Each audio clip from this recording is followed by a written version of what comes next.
Numbers chapter 20.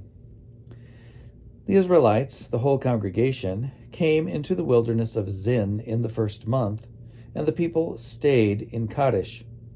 Miriam died there and was buried there. Now there was no water for the congregation, so they gathered together against Moses and against Aaron. The people quarreled with Moses and said, "Would that we had died when our kindred died before the Lord. Why have you brought the assembly of the Lord into this wilderness for us and our livestock to die here?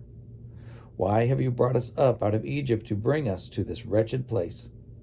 It is no place for grain or figs or vines or pomegranates, and there is no water to drink."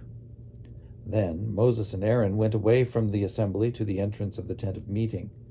They fell on their faces, and the glory of the Lord appeared to them. The Lord spoke to Moses, saying, "Take the staff and assemble the congregation, you and your brother Aaron, and command the rock before their eyes to yield its water. Thus you shall bring water out of the rock for them. Thus you shall provide drink for the congregation and their livestock." So Moses took the staff from before the Lord, as he had commanded him. Moses and Aaron gathered the assembly together before the rock, and he said to them, "Listen, you rebels, shall we bring water for you out of this rock?" Then Moses lifted up his hand and struck the rock twice with his staff. Water came out abundantly, and the congregation and their livestock drank. But the Lord said to Moses and Aaron, "Because you did not trust in me, to show my holiness before the eyes of the Israelites, therefore you shall not bring this assembly into the land that I have given them. These are the waters of Meribah, where the Israelites quarreled with the Lord, and through which he showed himself to be holy." Moses sent messengers from Kadesh to the king of Edom.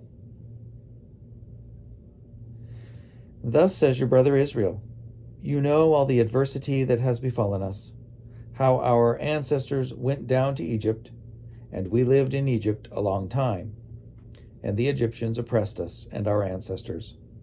And when we cried to the Lord, he heard our voice and sent an angel and brought us out of Egypt, and here we are in Kadesh, a town on the edge of your territory. Now let us pass through your land. We will not pass through field or vineyard or drink water from any well.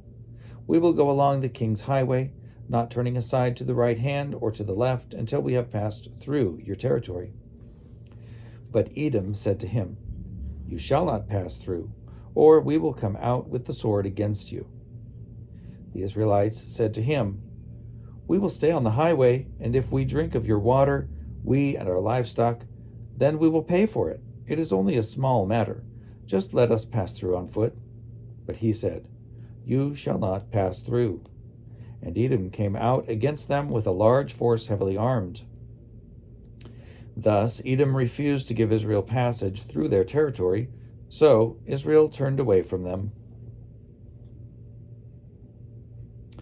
They set out from Kadesh, and the Israelites, the whole congregation, came to Mount Hor. Then the Lord said to Moses and Aaron at Mount Hor, on the border of the land of Edom, "Let Aaron be gathered to his people, for he shall not enter the land that I have given to the Israelites, because you rebelled against my command at the waters of Meribah. Take Aaron and his son Eleazar, and bring them up Mount Hor. Strip Aaron of his vestments, and put them on his son Eleazar. But Aaron shall be gathered to his people, and shall die there." Moses did as the Lord had commanded.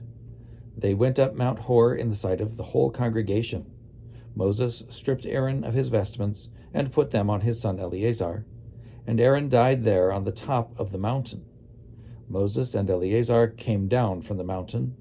When all the congregation saw that Aaron had died, all the house of Israel mourned for Aaron 30 days.